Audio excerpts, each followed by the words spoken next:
Bismillahirrahmanirrahim. Welcome to the second part of 10th lecture of Statistics and Probability Theory. We will continue with the topic Binomial Distribution.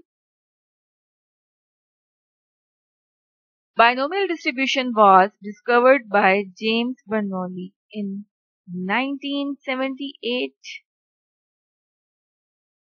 This is a discrete probability distribution. As you all know that whenever your random variable is discrete, we have defined this discrete as something which you can count is discrete. The distribution associated with the discrete random variable is discrete probability distribution, or you can say it probability mass function.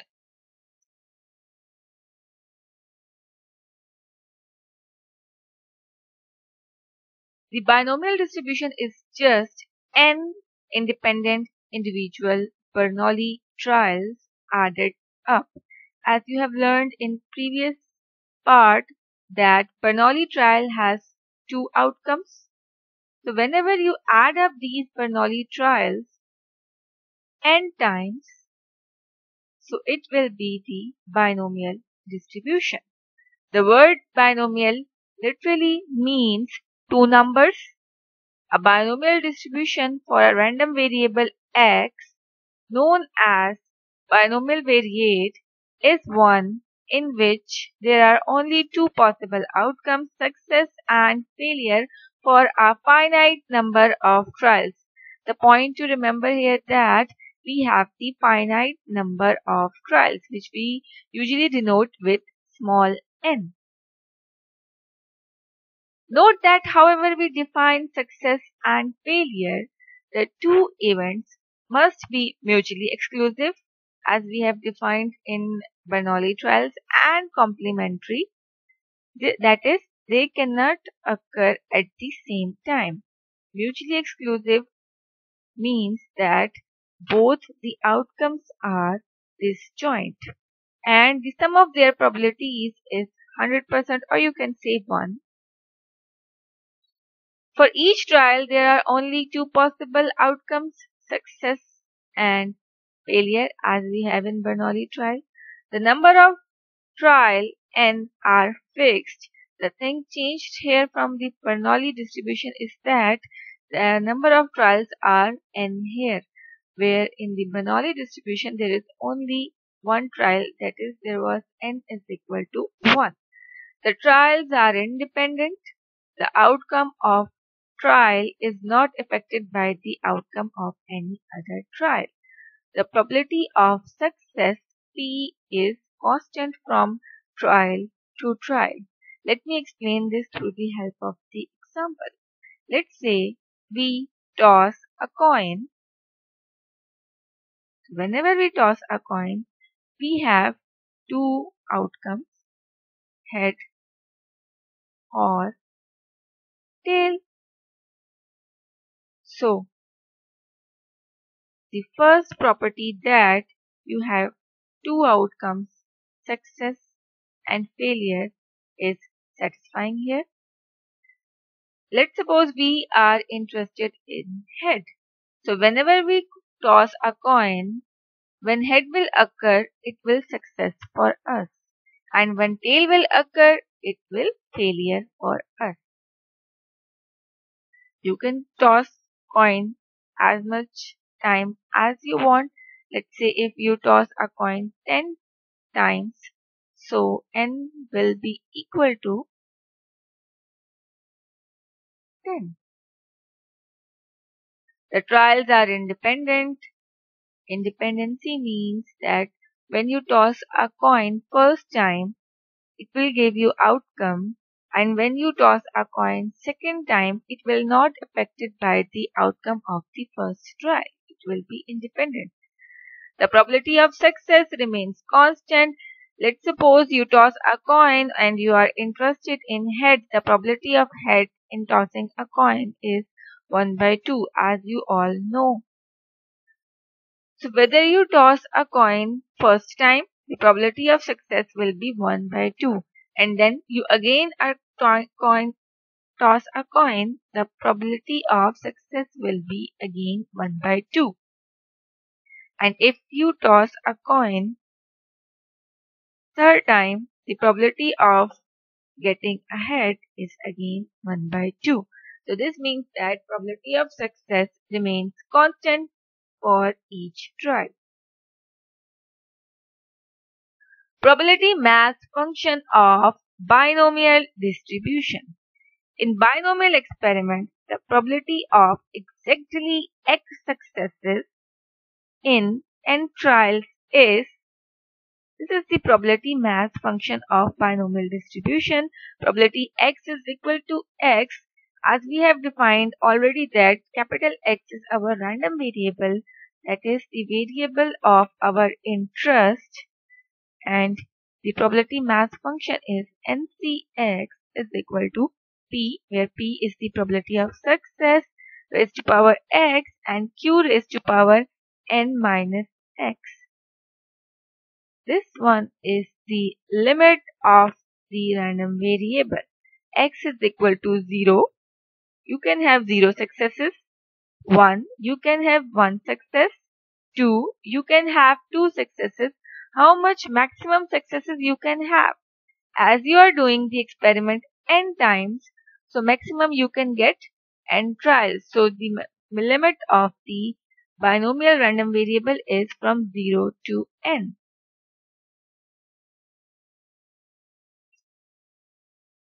As you can see here, this is just the description of the parameters. Binomial distribution, we can write it as x follows binomial distribution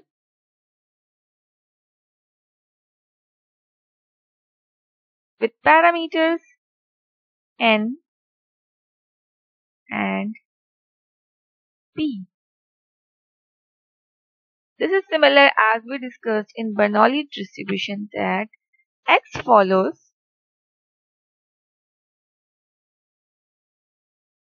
Bernoulli with parameter p. You can write it in this way also. Binomial distribution with parameter n and p. We have two parameters in binomial distribution. As you know all this, that p is the probability of success, q is 1 minus p, probability of failure, x is number of successes in n trials. This is the probability mass function of the binomial distribution. As you know that mean of the Bernoulli distribution was p and standard deviation was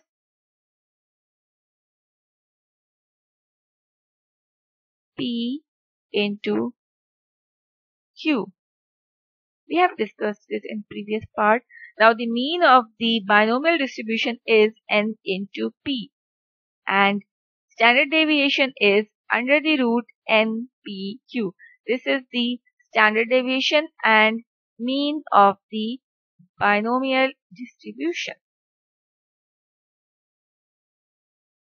Just for the sake of the summary, this slide is representing the summary that the probability mass function of binomial distribution can be written as this. Probability x is equal to ncx p raised to power x, q raised to power n minus x, and the limits are x is equal to 0, 1, 2 till n.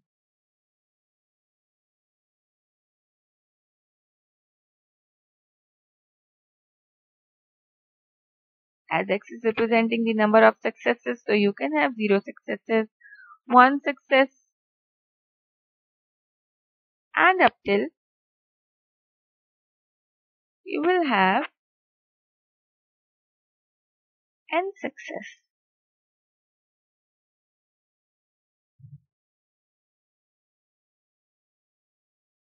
Here n factorial, this starts the count of number of ways event can occur. Usually we have this thing here NCX, and NCX means you are selecting X distinct X objects from the N objects.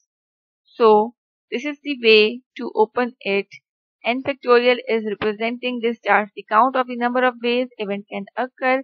N minus X is representing this N, the count of number of ways event can occur. X factorial, this gives the duplication. P, this is the probability of success for X trials, and Q raised to power N minus 1, this is the probability of failure for the X trials.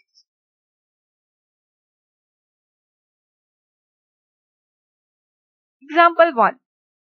Suppose that 80% of adults with allergies report symptomatic relief with a specific medication. If the medication is given to 10 new patients with allergies, what is the probability that it is effective in exactly 7?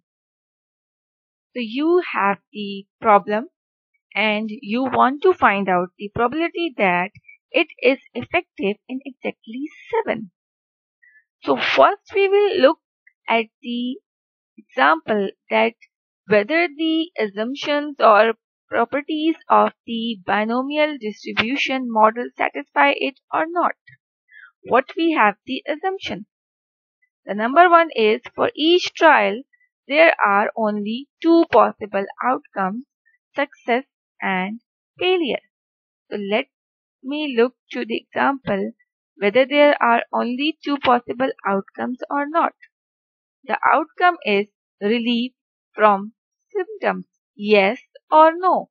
And here we will call a reported relief from a symptom as a success. That is, whenever we give a medication, if they are relieved from the symptoms, then it is a success. And if not, it is a failure. So you have only two possible outcomes. First assumption is satisfying. Second one, the number of trial N are fixed. The probability you can see here that the medication is given to the 10 new patients. It means that the number of trials is fixed. The probability of success is constant from trial to trial. So this example says that 80% of adults with allergies report the symptomatic relief with a specific medication. They are reporting the relief. So this is 80% and this remains constant for each trial. Trial is basically the patient. When you see the patient, when you are going to see the patient, this one is the first patient is your first trial. Second patient is your second trial. But this probability of success, that is relief from the allergies, is remain same, that is 80% and that is 0.8. And the last one was that the outcome of each trial will be each trial is independent from the other trial. So as you can see, they are the patient and each patient is independent from the other. Not the one patient is effective the other one.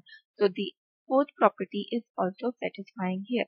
So let me just for the sake of revision revise this, that the outcome of each trial should be specified into success and failure, and we are basically what we are doing, we are giving the medication to the patients. If they got relief, this is success. If they did not get relief, then this is the failure. And the second one was that the experiment should be repeated a fixed number of times. So you can see here that we are giving medications to the 10 patients and probability of success should remain constant. So we know that 80% are recovering or they are getting relief, and each trial should be independent from the other. So the each patient is independent from the other patient. So all the assumptions or properties of the binomial distribution are satisfying here. So we can apply the probability mass function of the probability distribution. So this is the probability mass function, as you can see from the question or the written problem, that n is equal to 10, p is equal to 0.80, q is equal to, as you know, q is equal to 1 minus p, and it is 1 minus 0.8, which is equal to 0.2, and you have to find what you have to find. You have to find the probability that it is effective in exactly 7. Exactly 7.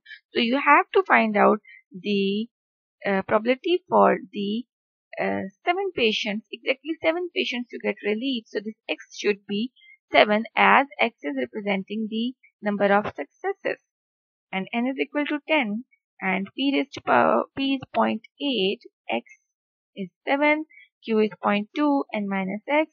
By simplifying this, you will get 0.2013. This is the probability that exactly 7 patients will relieve.